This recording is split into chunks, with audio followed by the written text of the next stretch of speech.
The clutch grinder holder is the safe, secure way to turn your grinder into a mini chop saw for cutting pipe, rebar, or tubing.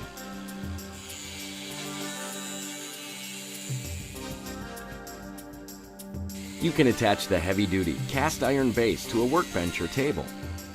Then bolt your 4.5 or 5-inch angle grinder onto the quick clamp. The clamping fence swings the workpiece from 0 to 45 degrees to get it into the right position for the day's project.